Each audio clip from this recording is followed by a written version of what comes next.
A little birdie told me you two had a major night, and congratulations are in order. What do you say we celebrate you lovebugs over champagne while I tell you about my insane night? Just then, Jackson came down the stairs.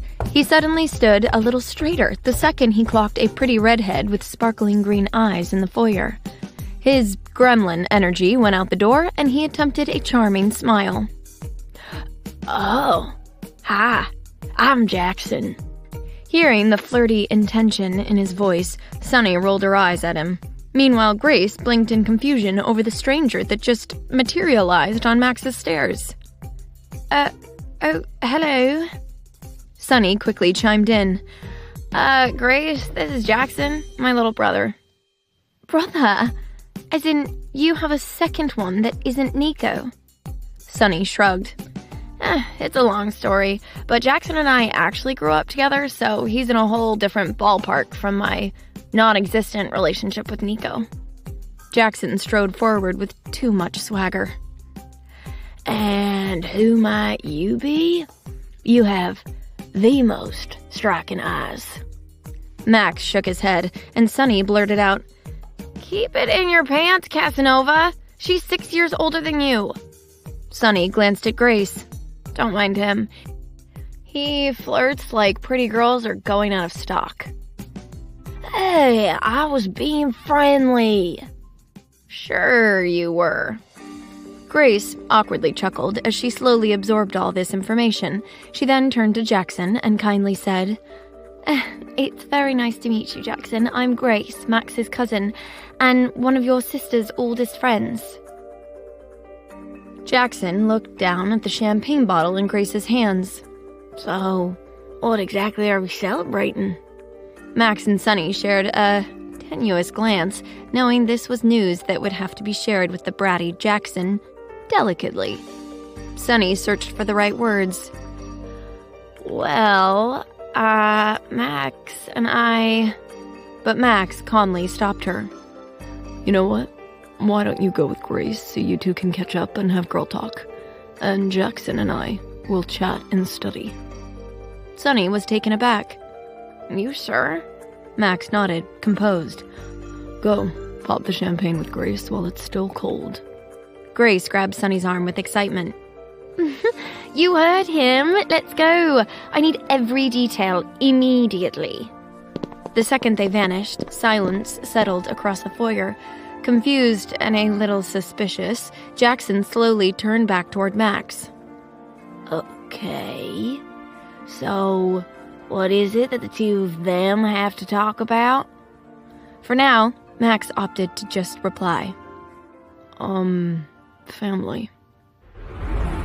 Half a bottle of champagne later, Sunny had just regaled Grace with the story of how Max proposed. They collapsed back on Sunny's bed with stars in their eyes as they swooned over the romantic tale.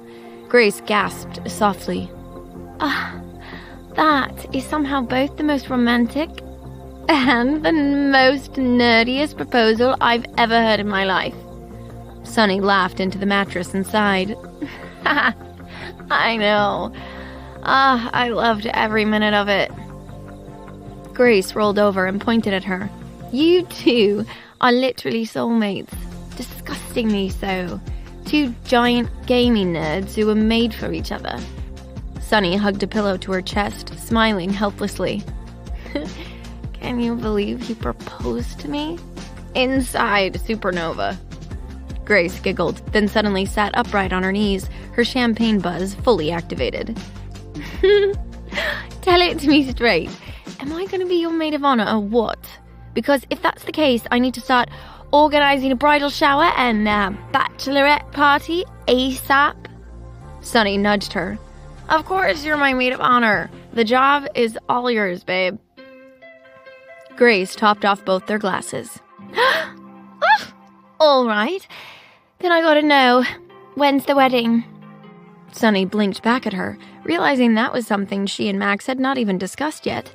Before getting further into marriage planning, Sunny felt she first wanted to have her official sit-down with Max to fill him in on the ghost circuit.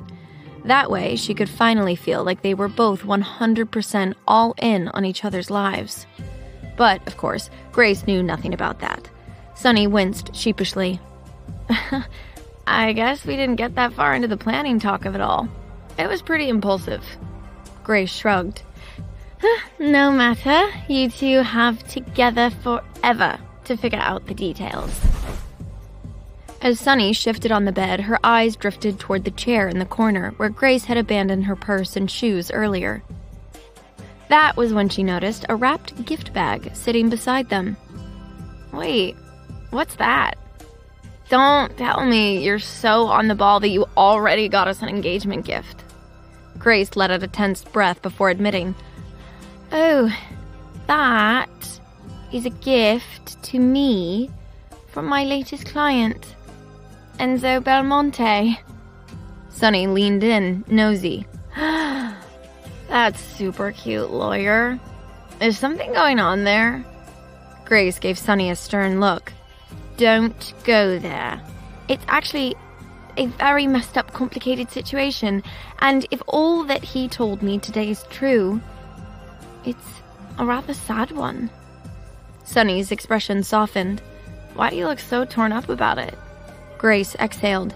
Because Enzo told me something that basically rewrites our entire past together, including this huge resentment that I've been carrying toward him for years. Sunny grabbed the champagne bottle and shoved it into Grace's hands. Take 3 more swigs of that, and then tell me all about it. Grace took a big drink, then let her thoughts drift back to a few hours earlier, when she questioned a chained-up Enzo in her office at Falconeer. What mission was it that Vivian assigned to you? To get into law school at Trinity Vale, then charm and befriend Grace Calderon. Sitting in her office, Grace's interview with Enzo had taken a turn that she'd been fearing. It made her stomach turn to hear that the friendship they had once forged at college was nothing more than part of a terrorist plot. She cleared her throat and tried to ask professional. And, how did your mission fare? Enzo gazed at her warmly. In one way, the mission was great because you were great. You may have started as an assignment, but it was impossible not to like you once I got to know you, and we became study partners, then friends. But therein was the problem. When I first arrived at Trinity Vale, the only objective Vivian gave me was to get close to you and earn your trust. And while that seemed harmless enough, I knew that one day the other shoe would drop and Vivian would expect me to do something that would hurt you. The possibility of that began to gnaw at me, and my guilt grew larger and larger each day. Grace stared at him with an unreadable expression, but the back of her mind was replaying past scenes and interactions with him in a whole new light. Enzo continued. I knew that the time would soon come when Vivian would have new orders for me. Soon she would use me to deceive or hurt you, and I wouldn't be able to say no, because if I did, she would take it out on my sister. I felt stuck, so that's when I decided to get ahead of Vivian and make a move that would forcibly eject me from your life. Grace's breath caught as a realization dawned on her. You plagiarized my final paper because you wanted to get expelled. Enzo nodded. I knew it would still piss off Vivian, but I didn't want to ever be put in a position to harm you. So I figured if I got expelled for copying your work, it would kill 2 birds with 1 stone. You'd never trust or speak to me again, and the school would kick me out, which would make my mission irrelevant when I lost proximity to you. Grace whispered, stunned. You really did all that for me? With a soft smirk, Enzo just shrugged. Grace then asked quietly, Where did you go once you got expelled? Enzo's expression dimmed again. I had to go back to the compound where she had stationed me. And did Celine believe your story? Celine? Who's Celine? Grace suddenly realized that she had slipped and used Vivian Solis's real name, which she had yet to discuss with him. She folded her hands on the table, then explained. The real birth name of the woman you know as Vivian Solis is Celine Dupont. She changed it to go into hiding from the Calderons. For the first time since entering the office, Enzo looked genuinely caught off guard. Wow. Well, now that you say it, I suppose that shouldn't come as a shock, knowing how paranoid she is. That certainly explains why I found so little history on the Solis family. Grace tilted her head. Sorry, I didn't want to give that information up front until I knew whether I could trust you with it. Enzo nodded, understanding. Well, circling back to your question, I told Celine, that I cheated because I couldn't keep up academically. That way she wouldn't suspect me of intentionally going against orders to protect you. But she was, of course, still furious with me. Grace's stomach sank. Did she punish you? Enzo shrugged. She took away my bed for a year, had to sleep on the floor, and revoked half of my meal privileges for 6 months. Grace frowned. What about your sister? Did Celine do anything to hurt Noelle? Enzo looked down at the floor. That was the hardest part. Celine said she also took away Noelle's dinner privileges, so she was only fed breakfast and lunch for 6 months, like me, and went hungry at night. Grace's face twisted in anger. He then admitted, earnest. The worst part was that Celine cut off contact between us for a year, so I couldn't even confirm whether Noelle was all right. But then my sister was legally blind due to the cataracts that had worsened. Her vision is mostly obstructed. She needs the assistance of others to get around, eat, read. It's hard for me to leave her care in the hands of other people, knowing if they're caring for her properly, or at all. Back in the present, at Max's estate, Sunny sat cross-legged on her bed beside her friend. Now that Grace had explained everything she learned about Enzo during their meeting at Falconeer, Sunny looked genuinely heartbroken. That's awful, Grace. Those poor kids. Grace nodded, still processing it herself. I know. The whole thing rewired my brain. Sunny waited a moment before asking the obvious question. Do you trust what Enzo says? Or could this all be an act? Grace thought to herself for a moment, then decided. I believe him. It was awful to hear how Celine put him and his sister through all that suffering as punishment for the expulsion stunt he pulled just to protect me. Sunny, we have to help save Noelle and make sure she doesn't get hurt in all this. Do you think we can find her?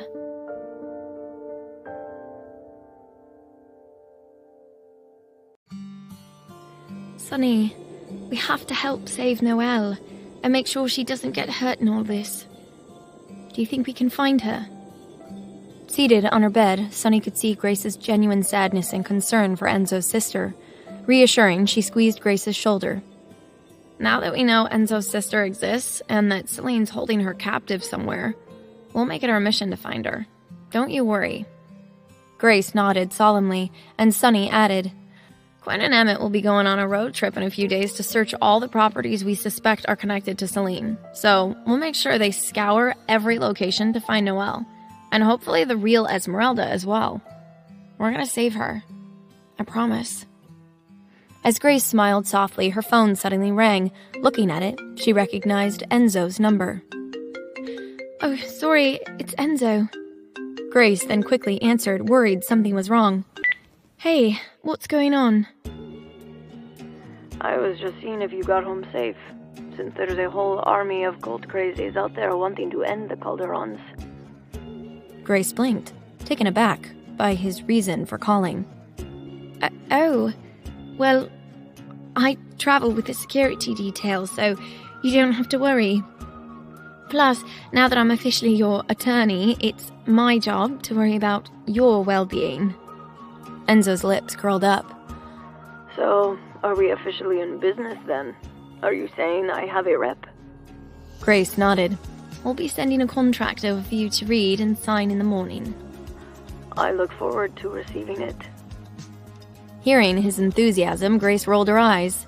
No one looks forward to reading contracts, not even lawyers. Enzo then asked, So, did you enjoy your gift? Grace glanced at Sunny, who was eyeing her curiously. She replied in a hushed tone. No, I haven't had the chance to open it yet. I see. Well, text me when you do. I enjoy immediate feedback, regardless of whether it is critical or complimentary. Grace shot a glance back at Sunny. Sorry, I'm actually with company right now, so I have to go. What a pity. Is it female or male company? For business or pleasure? Hearing his flirty tone, Grace second-guessed how to answer. It's family. If you must be so nosy, okay? I'm hanging up now. Good night, Enzo. Once she hung up, Sunny eyed Grace with a playful smile. What was all that about? Grace rolled her eyes, trying to brush it off. Oh, nothing. Enzo was just checking to see that I got home safe. Sunny gave her a playful nudge. You two certainly seem close. That's just Enzo. He loves the sound of his own voice and assumes everyone wants to hear from him all the time and be his best friend. Sunny's lip curled with mischief. And do you want to hear from him? Playful, Grace bopped Sunny with a pillow. It's not like that. Well, maybe it should be like that. The man could pass for the fourth unofficial Hemsworth brother. You could cut marble with that jawline, and I bet his abs have abs. Grace frowned. He and I have a tragically complicated past, thanks to Celine, so it's best that I keep a clean, working relationship. Sunny suddenly popped up and ran over to the gift Enzo had given Grace, shaking it to assess what was inside. Well, at least open your gift. I'm actually dying to see what Hemsworth the Fourth got you. Grace smirked as she picked the box out of Sunny's hands, but then Sunny froze. Wait, are we sure this isn't a bomb or a trap? Quinn and Emmett already had the gift checked to make sure there are no explosives or chemical threats. They x-rayed it and had it sniffed by bomb dogs. We're good. Unless it's an offensively pungent candle. Sunny chuckled, watching closely as Grace worked to open the package. When she finally ripped open the box, inside it, she found a karaoke microphone. Seeing it, Grace's face turned red. Sunny squinted, confused. Huh? What's this about? Back in school, karaoke kind of became our thing. It's what we did to let off steam after studying. You guys used to sing together? Okay, so not only is this like a super cute gift, but it's also meaningful. Tragic past or not, that man likes you. Grace waved her off. Oh, enough of that. I'm here to celebrate you and your engagement. As Grace set the microphone down, Jackson and Max knocked at the door. Mind if we join the party? Sunny's eyes bounced between the two men. Jackson looked particularly content, and Sunny couldn't help but wonder if Max had let him in on their engagement and how that talk went. Based on Jackson's easygoing demeanor, it was unlikely Max had told him anything yet. But then, Jackson stepped up to his sister and spoke, composed with a grin. Congratulations on your engagement. You seem very happy with Max, goofily so, and the guy seems to care about you too, so I'm happy for you. Sunny glanced back at Max, stunned that her brother had so readily accepted the news. Before she could say anything, Jackson clapped his hands together. We're gonna need more than just one bottle of champagne to make this a party, so I'm gonna go see what we've got in the kitchen. As Jackson stalked off to raid the wine cellar, Sunny sidled up to Max with a curious hush. Seems like your talk went well. What did you say to him to get him on board with the engagement? Max smiled at her coolly. I gave him a little welcome to the family gift. My Maserati. Sunny's eyes went wide. You what? Max shrugged. I aim to please. Seems I've cracked the code to my future brother-in-law's happiness. Sunny crossed her arms in disbelief. I can't believe you reduced yourself to spoiling Jackson. Now I see what kind of dad you're gonna be. And here I thought, between the two of us, that I'd be the softie when it comes to spoiling our kids. Max's voice sweetened. We only just got engaged. You're already thinking about our parenting styles? Caught, Sunny blushed and tried to walk it back. I don't know. But he stopped her with a kiss. I've been thinking about it too. Building a family with you. As the two lovebirds shared a tender moment, Grace cleared her throat. Hello, I'm still here, and while I adore this for you both, I'm too chronically single to endure this. When the next day rolled around, all the young Calderons and their dates got dolled up to attend the annual Luminary Gala.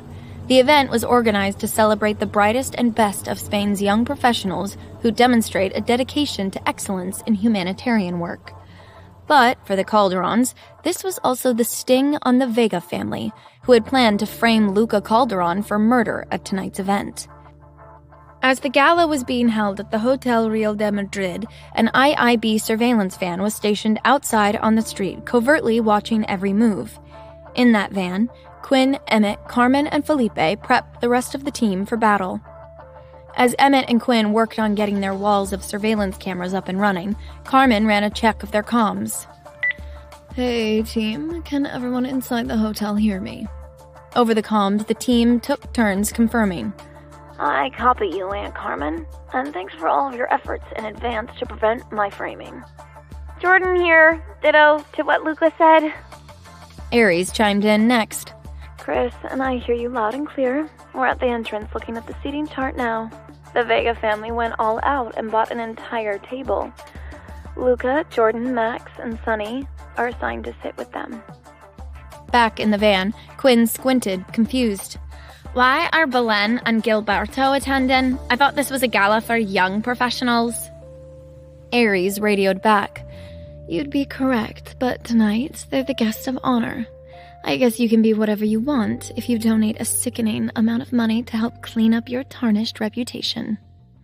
Sunny scoffed on her line. Guest of honor? That's a farce. There's nothing honorable about this family. As they chattered on the headset feed, Luca interrupted. Wait, why did they split up our family? Aries isn't seated at the Vega table. Chris proudly chimed in. Our girl is up for an award tonight. For an action grant.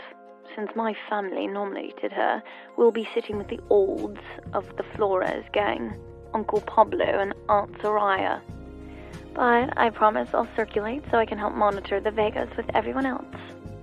Carmen then checked the surveillance footage, all booted up and ready to go. A matrix of angles hummed in wait on the monitor in the van. Aries, we have plenty of eyes and ears in the ballroom, so make sure you remember to enjoy your very much deserved honors and attention tonight. We've got this covered. Carmen then continued the briefing. All right, everyone. Thanks to the buttons you're wearing, we've got 6 eyes inside the gala. You're the eyes and ears of the sting. In the van, we'll see and hear everything you do, live over surveillance. And for good measure, Emmett and Quinn are manning 2 silent buzzkill drones to follow Sean and the Vegas through the night. Felipe then tapped his comms. The goal of tonight is to catch those nasty Vegas in the act as they try to poison Sean with hell water and frame Luca for it. We know what those rats are after and what they're hoping to accomplish.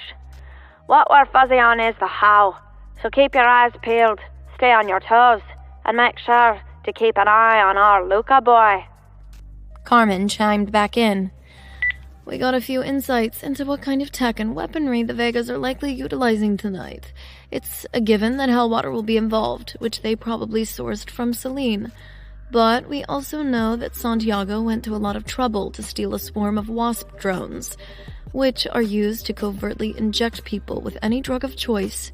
So it's likely that they filled one of those wasps with Hellwater to infect Sean with.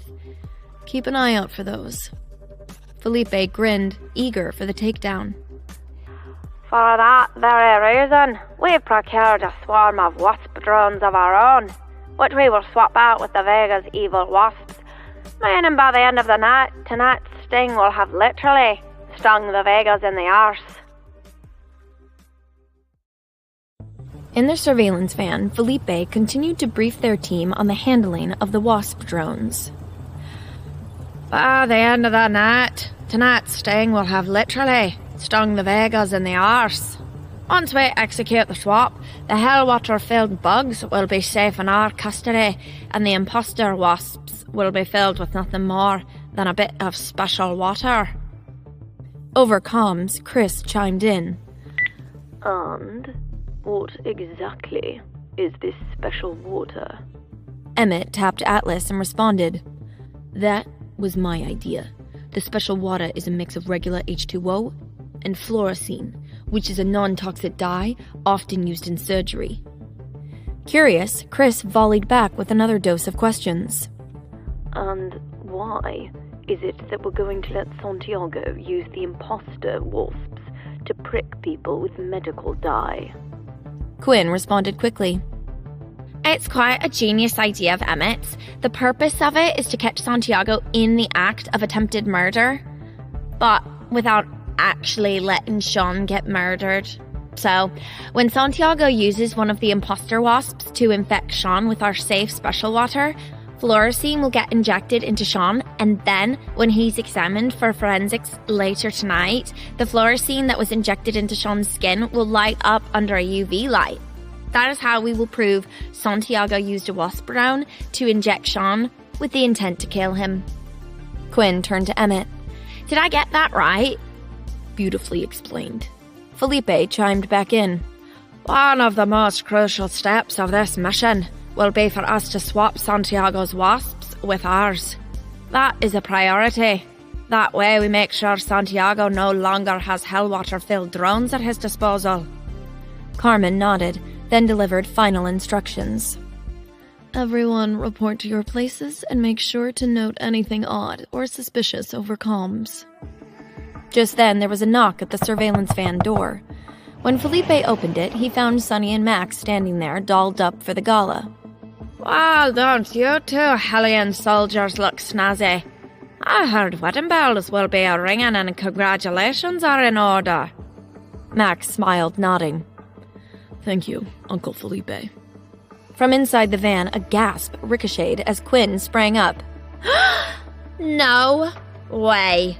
Did I just hear what I think I heard? Cousin, did you get engaged to Sonny? Emmett pointed to Sonny's ring. Well, she is wearing an engagement ring. As an IIB agent, you should be more observant. Quinn nudged him. If you're gonna be snooty, then I take back my earlier compliment for when I called your idea genius. Emmett folded his arms. Sorry, there's no take-backsies in this partnership, just like there are no dibs in espionage. Quinn grumbled. There's always dibs. Grinning, Sonny then stuck out her hand for Quinn to see, her ring shining beneath the evening street lamps. We are, in fact, engaged. Carmen smiled warmly and squeezed her nephew's shoulder. Congratulations. Welcome to the family, Sonny. I think I speak for the whole van when I say we're happy for you two. Thanks, Aunt Carmen. I'm very happy as well, and glad to be getting it right this time. Promise, I'm not a secret terrorist plant. And thank you, Aunt Carmen. Sonny then cleared her throat and straightened. But I've got to get back into character. For tonight, I'm the single assistant Parker Hayes, and I'm reporting to pick up one set of a dozen imposter wasps, please. She held out her bedazzled clutch, perfectly sized to carry and conceal 12 tiny imposter wasp drones. Carmen turned around and picked up a nest of wasp drones, neatly packaged. Here they are. They've already been filled with the fluorescein-infused water. Sonny reached out and carefully picked up one of the tiny wasps between her fingers. She studied the metal matrix carefully. It could pass easily for a real wasp. A shiver ran down her spine. Wow, It looks just like the real deal. Ugh, I hate wasps. They just look so mean. Unlike bees, their bulbous little bodies and iconic color blocking have much more charm. Do you have your micro laptop with you? Carmen asked. Sunny nodded. Always. Good. Here, take this USB drive. When you swap the drones, plug that into your laptop and it'll pull up a control system for the nest. Then you compare the imposters to work with Santiago's control system, so he'll never know the difference. As Sunny and Carmen discussed the WASP piloting program, Felipe waved Max over to his side of the van, then pulled out a baggie of what looked like black rubber bands. He put them in Max's hand. There's our courtesy of Uncle Gonzo. Max studied the bag, intrigued. What are these exactly? Felipe pointed to the bag. Think of these as bug repellent, specially designed to repel Santiago's paparazzi drones. If you wear one of these on your wrist or ankle, it'll scramble the code of any paparazzi bugs in your vicinity and repel them from aiming their lenses at you. Like a reverse magnetic that forces their lens to aim in the opposite direction. Max's eyebrows went up. Incredible. These will come in handy then, especially around the Vega family. Felipe clapped a hand on Max's back. Make sure to hand them out to the whole team, especially Mr. Luca, who made himself a frameable fool with his choice words to Sean. Ready with their mission equipment in tow, Sunny and Max left the surveillance van to head to the hotel. As they went, Quinn called out after them. Congrats on picking a better wife this time. Out with the Ice Queen and in with some sunshine. Break a leg in there, cousin. As Sunny and Max entered the stately historical Hotel Real de Madrid, they walked a red carpet that led them straight to the grand ballroom, where the Luminari Gala was in full swing. At the check-in at the ballroom entrance, 2 staff members greeted them. Greetings, Prince Calderon and Miss Hayes. We're so honored to have you with us this evening. Your Highness and his assistant are assigned to the premier table this evening, Table 1. That is where our sponsoring Vanguard donors will be seated as well, the Vega family. You'll be in the center of the action, best seats in the house. Max and Sunny looked at each other, both pretending to be wowed by the thought of holding down table number 1. Thank you. The honor is all ours to be seated with the rock star donors of the night. Generous, charitable people like the Vegas are rare and should be celebrated. As Max and Sunny entered the gala, they actively fought off the instinct to drift close to one another and hold hands. Though she was itching to touch him, Sunny reminded herself that tonight she was Parker Hayes, assistant to the CEO of Falconeer, not Max Calderon's fiancé. When the doors swung open to the event, Sunny and Max strode into the ballroom. It was an elegantly decorated space where streaming ribbons and huge floral arrangements punctuated a row of decked-out dinner tables, several hundred guests stunned in white tie attire. In the background, a stage with dazzling decor and lighting set the mood for the night. Sunny tried not to imagine how things would descend into chaos if Hellwater managed to make an appearance here. Luca and Jordan quickly joined them. Luca was dressed in a dashing gray suit, and next to him, Jordan looked lovely and soft in a champagne-colored silk gown. Despite Luca's sharp appearance, he was understandably on edge. He tugged at his tie, feeling constrained. Finally. What took you guys so long?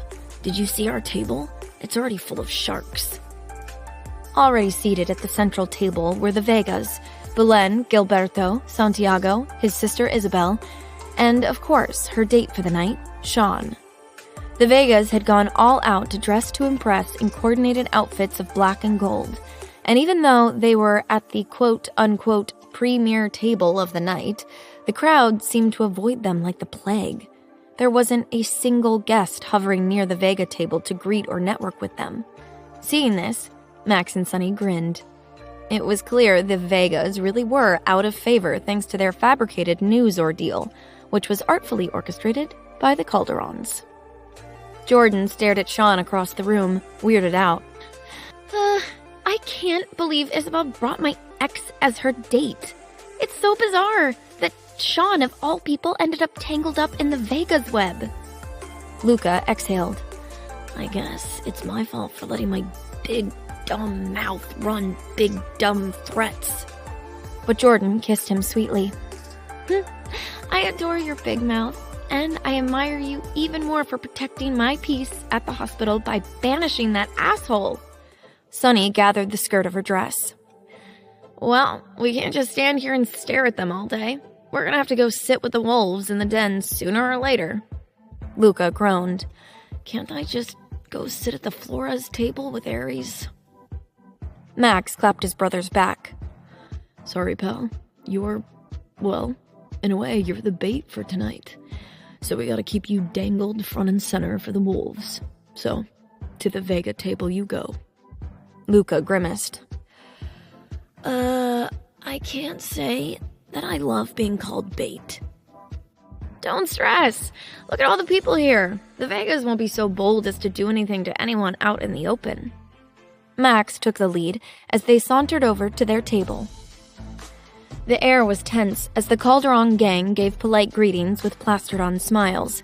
Max nodded to Gilberto and Belen, who shimmered in their black gold get-ups. Gilberto held out a hand. Oh, it's a pleasure to be seated with you, Prince Maxwell. The last time our families gathered at my home, we didn't get to talk much with all the excitement of the masquerade. Max smiled, turning to Sunny. Hello, Mr. Vega, Mrs. Vega. Please meet my assistant, Parker Hayes. Santiago eyed them with a knowing grin. Bringing your assistant to a function. All work and no play, huh? Or is there maybe a little play here? Sunny quickly chimed in. Good evening. So nice to meet you, Simon, she said with a wide smile, intentionally flubbing his name. It's Santiago, not Simon. Sunny innocently grinned. Oh, is that not what I said? She shook her head. American me. Everything sounds so much fancier in a Spanish accent. Just then, something shinier caught Santiago's eye. Luca Calderon. Santiago waved his arm high. Luca Calderon, over here, man. We've got 2 seats saved for you and your pretty date, right between me and my sister's date. Are you acquainted with Sean Fuentes yet?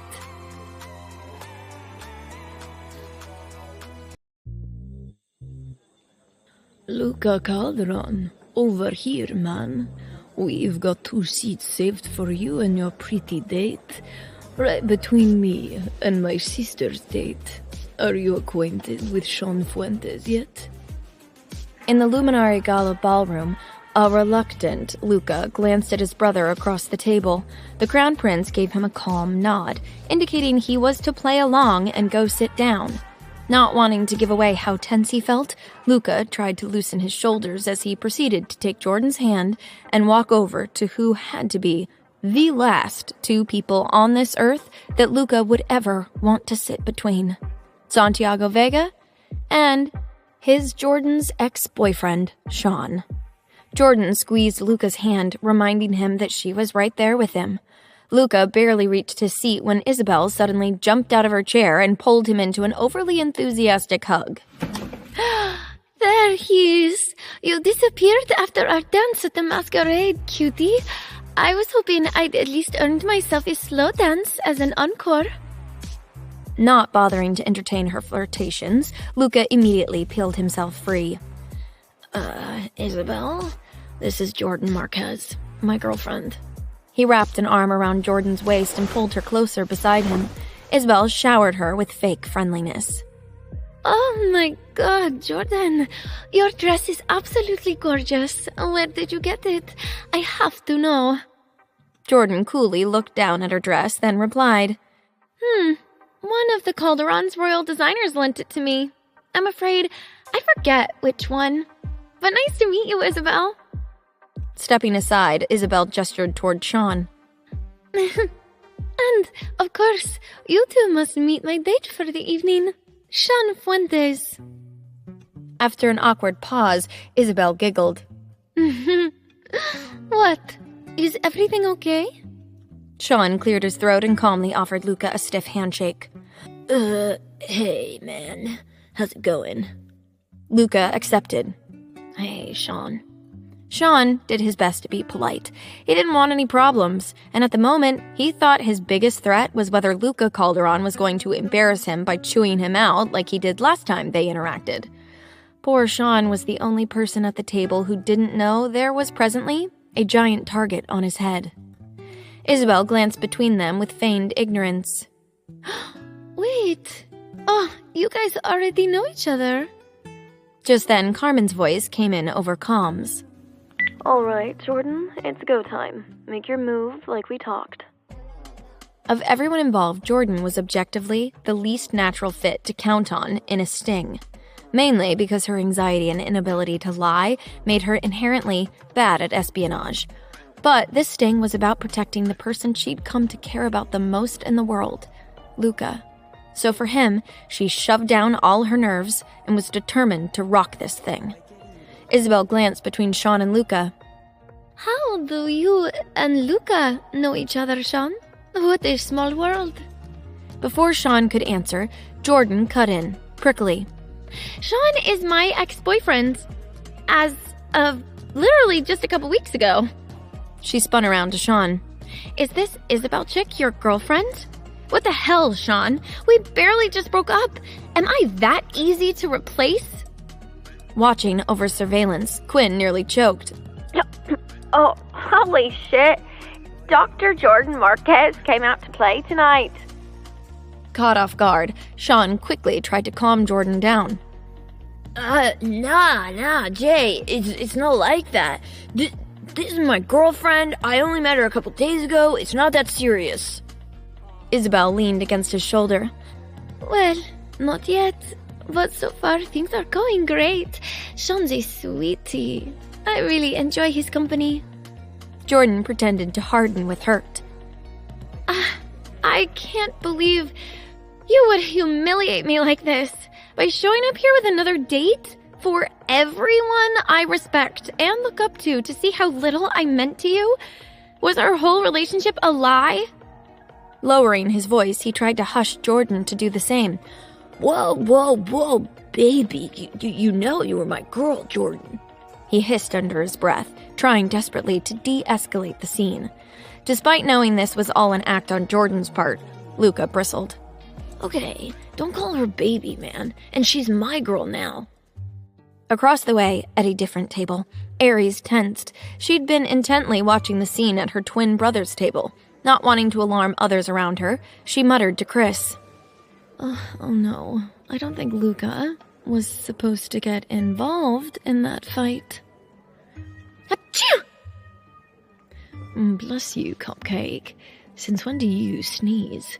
Do you need a hanky? Aries ignored him, concerned.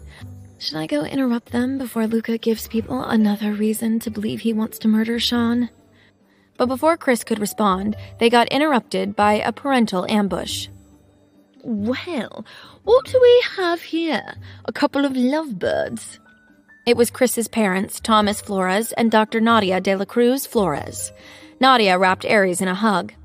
Oh, my goodness. Look at you two. You make such a sweet pair. Thomas pulled Chris into a side hug while beaming at Aries.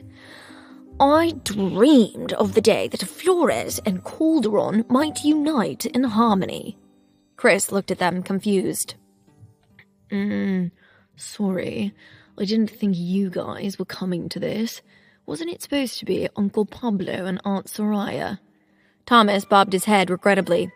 Oh, alas, they both got sick with something awful. A nasty flu that's making the rounds. But their loss is our gain. Yes, your father and I decided to step in so we could celebrate Aries on her big award. She then sidled up to Aries and confided, I always secretly hoped that you and Chris would become an item. You are exactly the kind of strong, brilliant woman that I want by my Cristiano side. It was touch and go there for a minute when I saw some of the dingbats he was running around with at college. Chris cleared his throat. Mother, let's try to push her toward me, not away from me. Nadia turned to Aries with a warm gaze and asked, "The weekend of the 21st, that's Cristiano's birthday.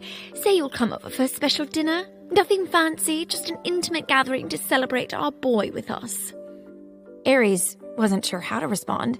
It was clear that Chris had not told Thomas and Nadia that their relationship was a sham, and now Nadia was gazing into her eyes with all the motherly sweetness in the world. How could she possibly say no? Sure. That sounds lovely. Thomas practically lit up. Oh, did she say yes? Nadia nodded, excited, and turned to Aries. Wonderful. I'm texting your mother now to invite her, and your father. It'll be a triple date.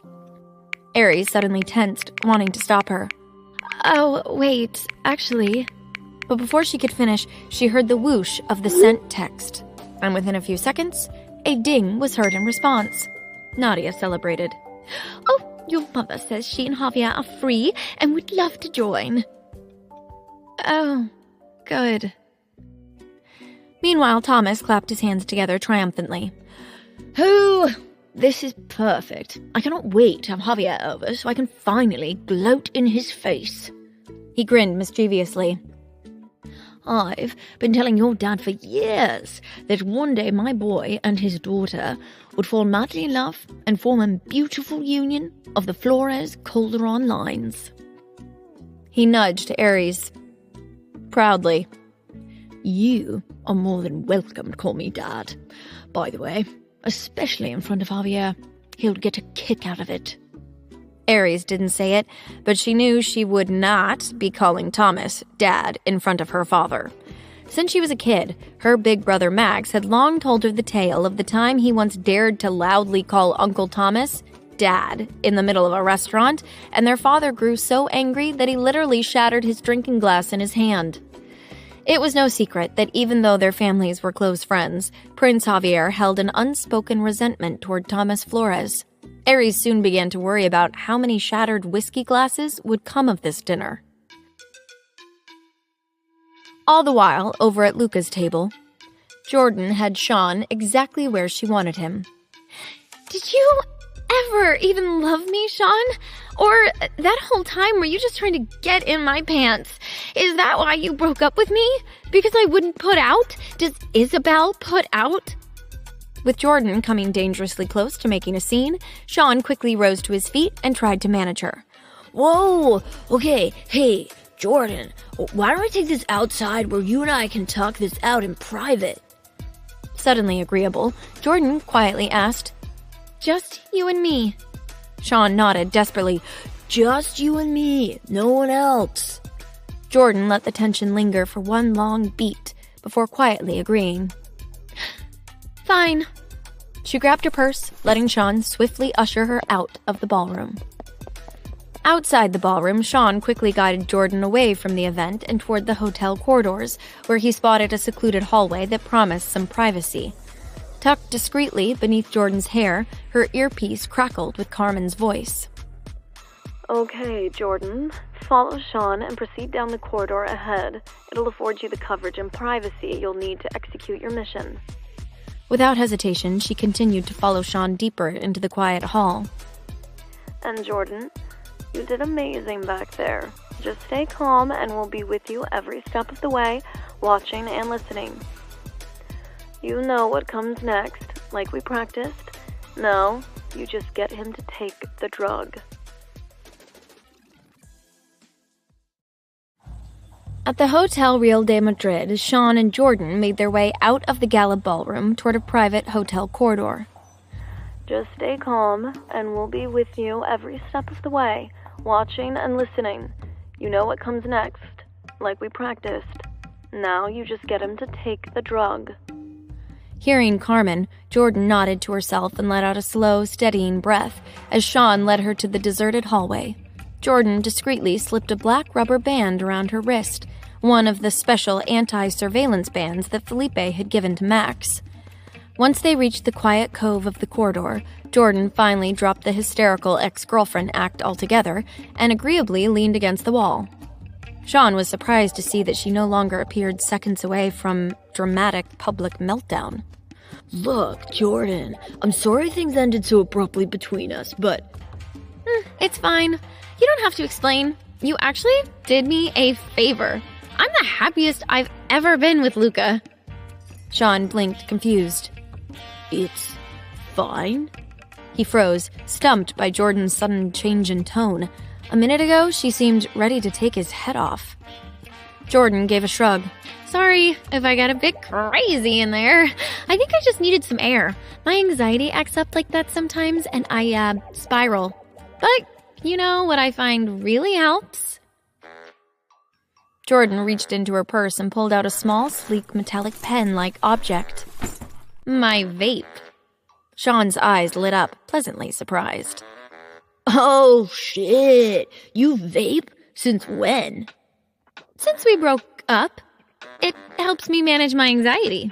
Jordan lied smoothly. Over comms, Carmen quietly chimed in again. Perfect. Now just get him to inhale a couple drags of it. As a safety precaution, the Calderons decided it'd be best to dose Sean with the antidote to Hellwater that Luca had formulated.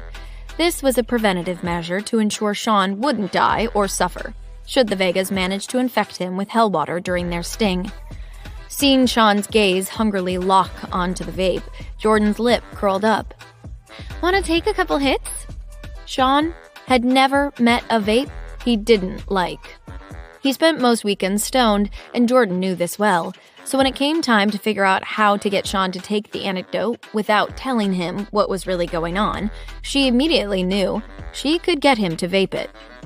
Luca then designed a version of the drug that could be administered by vape, and the rest was history. Jordan handed him the pen. Here, my vape is actually almost crashed out. Feel free to take the last of what is in there. A greedy smile curled up Sean's face, and he happily took her vape and then puffed away.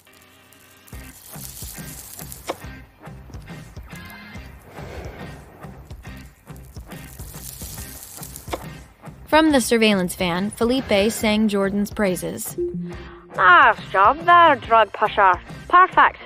Now that dumb sack of potatoes Sean is officially neutralized, the Vegas won't be murdering him with Hellwater. We did a nice thing, and he doesn't even know. Since they couldn't risk Sean ruining their sting somehow, they orchestrated everything this way to intentionally keep him in the dark. Just then, Sean lowered the vape pen and examined it. Is there weed in this? Yep. Jordan casually lied. Sean studied the pen, curious. He took another thoughtful puff, then frowned faintly. Huh. It's not really hitting me. Jordan shrugged. It's super low percentage. Basically microdosing. Otherwise, if I take too much, I get super paranoid. Sean nodded like that explanation made complete scientific sense. Then he handed the vape back and rubbed the back of his neck awkwardly. So, we're cool then? There's no business you want to talk out between us? Jordan slipped the vape back into her purse and simply said, "Nope." Just then, the corner of Sean's mouth curled, and he dove toward Jordan's lips for a kiss. But she instantly jumped back and swatted him away. Ew! I said we're cool. I didn't say you could French me. I'm with Luca, and he's 10 times the man you'll ever be. Ugh! With that, she pushed Sean aside and marched away. She'd put forth a significant amount of effort to help keep Sean from getting murdered tonight, though he hardly deserved it. Meanwhile, back inside the ballroom, Santiago was still seated at his assigned gala table. When he saw Jordan lead Sean out of the ballroom, he shot a glare at his sister Isabel for failing to keep Sean with her. If, for some reason, Sean decided to leave right now, that would ruin the Vega's entire plan. Santiago discreetly unlocked his phone beneath the tablecloth and pulled up the black market surveillance app connected to his mosquito drones. Since Sean was tonight's target, Santiago had assigned one of the bugs to shadow him all evening and relay live footage back to his phone. But when Santiago clicked over to Sean's feed, his expression immediately darkened. Instead of seeing Sean and Jordan in the hotel corridor, the only thing that came up on his screen was footage of the hotel's ceiling. What the hell? Santiago frowned and rapidly tapped commands across the screen, trying to order the mosquito drone to refocus and turn its lens downward toward its target. But no matter what he did, the lens would only aim at the sky. I cannot believe this. Fucking Gonzo and his piece of shit drones. This was happening, of course, thanks to the anti-surveillance band Jordan was wearing. Santiago frantically clicked on the audio feed to see if he could at least hear what was going on. But with the drone aimed at the ceiling, the microphone was not close enough to pick up Jordan and Sean's discussion. Santiago was seconds away from getting up to search for Sean himself when the ballroom doors finally opened again. And he was pleased to see Jordan and Sean calmly re-enter together. As they returned to their seats at the table, Jordan winked at Luca, letting him know the deed was done. Seeing this, Max, Sonny, and Luca all felt an ounce of relief. Though no one particularly liked Sean, the cheater, they didn't want him to suffer an unnecessary and brutal death by Hellwater. At that moment, Carmen's voice came in over their team's comms. All right, Sonny and Max, your turn. See if you can figure out where Santiago is keeping his nest of wasp drones. Then swap those suckers out for our imposters.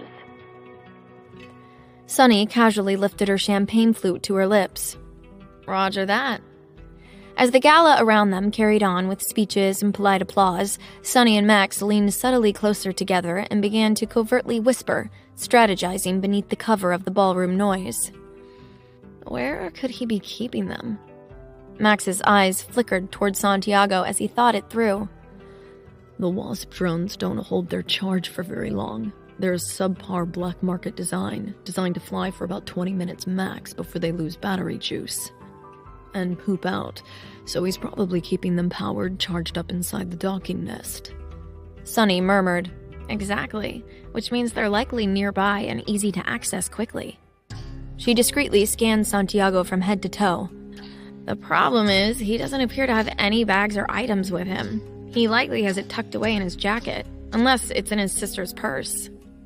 They glanced over to Isabel in search of her purse, and saw that all she was carrying was a tiny, glittery phone pouch, which was dangling from her wrist. Sonny shook her head. No chance. That's too small for the drone nest. They're definitely not in her purse. They've got to be on Santiago. Max subtly glanced toward Gilberto and Belen next. Unless the parents are carrying them. That's possible, but we can start with Santiago first, since Gilberto and Belen strike me as upper-level villains who prefer to keep their hands clean and out of the dirty work. Max nodded, amused. Makes sense. Check it out. Santiago's jacket is resting on the back of his chair. We just have to get him to walk away from it. Sonny followed his gaze and understood. Shall we coordinate an accidental drink spill? Red wine all over his crisp, off-white shirt. That should send him running to the bathroom. Max's eyes gleamed approvingly beside her. That is an excellent idea. Then allow me to do the honors. Sonny picked up her glass of wine, then acting excitable, she shouted across the table to Isabel. Isabel, your nail art is stunning. Who is your nail lady? Don't be a gatekeeper. Actually, I have to see these claws up close. Excuse me. Sonny then sprung out of her chair and made a clumsy show of hurrying around the table over to Isabel. But just as she passed Santiago, she pretended to trip on her own dress and grabbed Santiago's shoulder dramatically to steady herself. In the process, dumping her entire glass of red wine directly down the front of his expensive cream-colored shirt, just as planned. Santiago shot upright from his chair, outraged. Ah! Are you kidding me? Sonny clapped both hands over her mouth, pretending to be mortified. Oh my god. Spencer, I'm so sorry. Santiago looked ready to combust. Sonny pointed toward the stain spreading across his chest. You should really soak that before it sets. Santiago's eyes twitched. Obviously. This is Valentino. Content, Sonny and Max then watched as Santiago stormed away, leaving his jacket hanging on his chair. But rather than go into the bathroom like they thought, he left the ballroom. Seeing this, Sonny's expression shifted in curiosity. That's weird. He's not heading for the restroom. A sharper instinct kicked in behind her eyes. I'm gonna follow him to see where he goes. Max nodded toward Santiago's abandoned jacket. Go, but be careful. I'll search the coat for the wasp nest while you're gone. Sunny rose from the table again, this time far more discreetly, and slipped out of the ballroom, tailing Santiago. She tapped her comms. Carmen, do we have a fly drone on Santiago? I'm following him out of the ballroom now. As Sunny tailed Santiago at a safe distance, she watched as he crossed the vast lobby and then headed toward one of the hotel hallways. What are you up to, Santiago?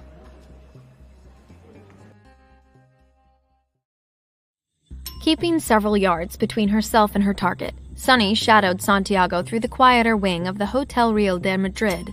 The farther they moved from the gala ballroom, the more the distant orchestra music faded.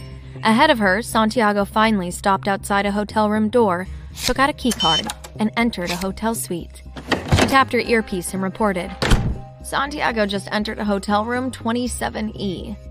Carmen's voice crackled back over her comms. That must be the Vegas base of operations. Sunny carefully approached the hallway corner nearest the suite, keeping herself hidden while staring at the closed door. Emmett's voice joined the line. Buzzkill is flying above the hotel hallway now.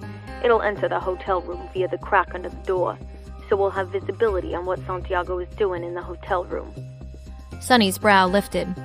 Wait, I'm wearing one of the anti-surveillance bands. Won't that interfere with Buzzkill if it gets too close to me? Felipe answered, sounding pleased with himself. Nope, the bands Gonzo gave us are only programmed to jam up Santiago's special brand of paparazzi drones. They won't affect Buzzkill. Sunny exhaled in relief. Glad to hear it. She then heard the faint mechanical flutter approaching from above. A Buzzkill drone no larger than a blueberry descended silently from the ceiling vents and hovered over Sunny's head before darting toward the hotel suite door. She watched as the tiny machine lowered itself all the way to the carpeted floor, then stealthily slipped beneath the narrow gap between the door and the ground. Meanwhile, inside the covert surveillance van parked outside the Hotel Real de Madrid, Quinn and Emmett sat shoulder to shoulder in front of a glowing wall of monitors, while Buzzkill's live feed flickered across the screens. Around them, Carmen and Felipe monitored comms, traffic, and incoming surveillance data as the sting operation steadily escalated toward its critical point.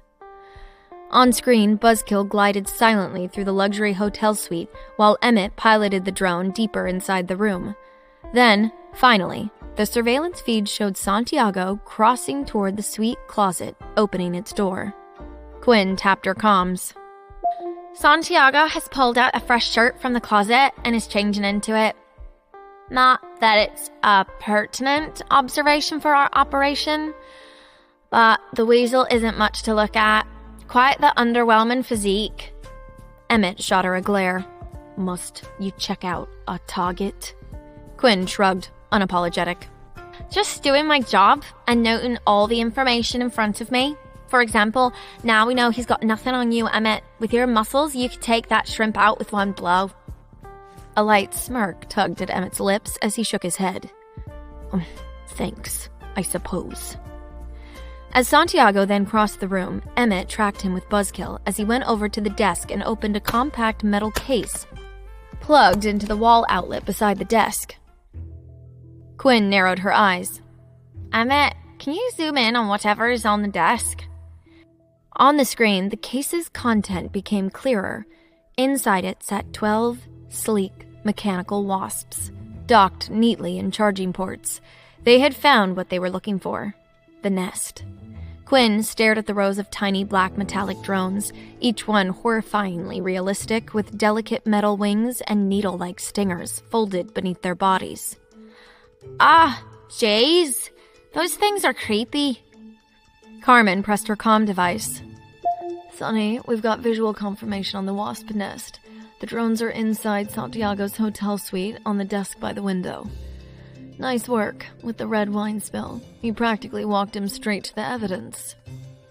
On the monitor, Quinn and Emmett watched as Santiago appeared to check the drones to see whether they were fully charged. He then proceeded to speak into what appeared to be his own covert comm device in his ear. On my way back to you now. Get ready to move, Sean, for the next move. Emmett leaned forward. All right, folks. Looks like they're preparing to start this party soon. Let's keep alert and watch these Vegas. Back out in the hotel hallway, Sonny stayed tucked behind the marble pillar while Santiago exited the suite and headed down the hall to return to the ballroom. The moment he was out of sight, Sonny tapped her comms. All right, cover me. I'm going into the room now to swap the drones. Max's voice immediately came through her earpiece. Be careful. Do you need backup?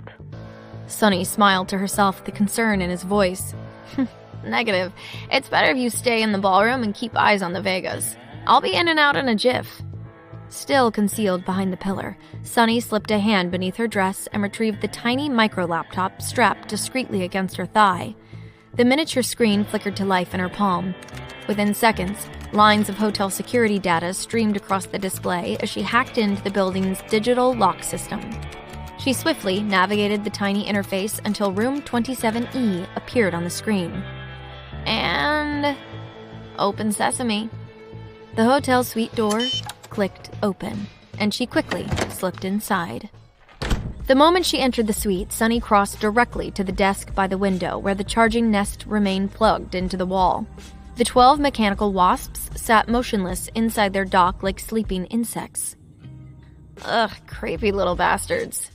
Sonny placed her glittering clutch beside the charging case and opened it. Inside rested the imposter drones prepared by Carmen and Emmett. Over comms, Emmett's calm voice chimed in. Careful handling those. We're assuming the originals are loaded with hellwater. Sonny carefully lifted one of Santiago's drones between two fingers. Her expression tightened the instant she saw the metallic stinger beneath its abdomen. Believe me, I know not to mess with this stuff. Working quickly, she removed the real drones one at a time and transferred them into padded compartments inside her clutch. Then, she slotted the imposter wasps into the charging dock exactly where the originals had been. Within less than a minute, the swap was complete. In case anyone missed it, the Hellwater wasps are secured in my possession. The imposter ones, filled with medical dye, have been left in their place. Excellent work, Carmen said. But Sonny wasn't finished yet. Now, I just have to do one more thing. She took out her micro-laptop and attached the USB that Carmen had given her to it. Immediately, a specialized drone control interface filled the screen. Now let's make sure Santiago controls the wrong bugs. Sonny then married the imposter wasps to the control network belonging to Santiago's wasps. That way, when he activated the drones later, the harmless decoys would respond instead of the real hellwater-loaded swarm now hidden safely inside Sonny's clutch. Done with that task, Sonny decided to snoop around the room to see what else might be hiding in there. In the nightstand drawer was a gun. Sonny reached for it. I'm just gonna take out your pesky bullets. She removed every round, pocketed them, then returned the empty weapon neatly to the drawer exactly as she found it. Next to the gun was a bowl with a wet rag. Sonny quickly identified it as chloroform. What kind of party are these snakes planning to have in here? In the closet were a couple changes of clothes, presumably for Santiago and Isabel should things get messy. And on the floor was a duffel bag with extra mosquito drones, couple pair of gloves, and 2 extra room keys. She pocketed one of the key cards. After one final scan of the room, she tapped her comm again. I'm done searching the room. Headed back to the ballroom now. Is the hallway clear? You're good. Corridor's empty. Sonny nodded to herself, concealed the micro-laptop back beneath her dress, then exited the hotel room as if she were never there. While Sonny made her way out of the hotel, Emmett, Quinn, Carmen, and Felipe continued to man and monitor the 2 buzzkill drones. Emmett was still on the one that was surveilling Santiago, and Felipe controlled the one that was following Isabel and Sean. Felipe cringed. All these 2 have been doing for the last 15 minutes is play and grab ass. This Isabel is really working Sean's thigh under the table in an attempt to keep his attention. She's whispered in his ear so much it must be full of slobber. Carmen crossed her arms while watching Isabel's feed. She's definitely working the honeypot angle to keep Sean engaged in their plan. Across from them, Emmett watched the other feet of Santiago returning to the gala table. The Taw gets back at the table and seems to have settled into his seat. Just then, Emmett caught sight of Quinn next to him out of the corner of his eye. He noticed, as she stared thoughtfully at the surveillance monitor, she absent-mindedly twirled her long, soft hair. Sensing he was staring, she glanced back at him. "What?" He raised a brow. "Do you really not wear any perfume?" Quinn eyed him. "No. Most perfumes remind me of rich old ladies in stuffy department stores. Why? Are you saying I stink?" Emmett gave a soft chuckle. "No, the opposite, actually. You always fill our car with a very nice smell. Soft and clean, but faintly floral." Quinn shrugged, then brought her long ponytail up to her nose. "I think it's my shampoo." Curious, Emmett reached out, twisted her ponytail around his finger, and also brought it to his nose. Yeah, that's the scent. It's pretty." Quinn smirked and teased. "Well, now I know what to get you for your birthday. I'll buy you a bottle of my shampoo since you like it so much. When is your birthday anyway? I bet it's April. You're a total Taurus and a real bull." But before Emmett could answer, a sharp voice cut in. "What about me? Do I smell pretty?" Emmett suddenly stiffened. Sorry, sir." "If you're going around touching people's hair, then you should get a good whiff of my strands next. Go on. Bury your nose in there and tell me if I smell sugary sweet." The Irishman said, his overprotective side taking over. Carmen suddenly cleared her throat. "Fee, join me outside for a word." Quinn, sweetie, cover the second buzzkill feed for a minute. Felipe followed Carmen outside of the van, and she shut the van door closed behind them. Carmen then crossed her arms and knowingly asked, "Why were you interfering with my agents back there?" Felipe's face scrunched, unrepentant. "Your agent wasn't focused on the job. Instead, he was sniffing around our daughter like a bloody German shepherd at the airport." Thoughtful, Carmen pressed her lips into a line. "I think you've meddled enough in their partnership. Fee, I love you, but I'm putting my foot down as chief who has her agent's best interests at heart. Leave them be. They're finally getting along. That was the first conversation I've heard those two have that didn't involve a single insult or passive-aggressive statement." Felipe scoffed. "They're doing a lot more than getting along. Did Adrian tell you that those two showered together? Just what kind of perverted agency locker rooms are you running there, Chief?"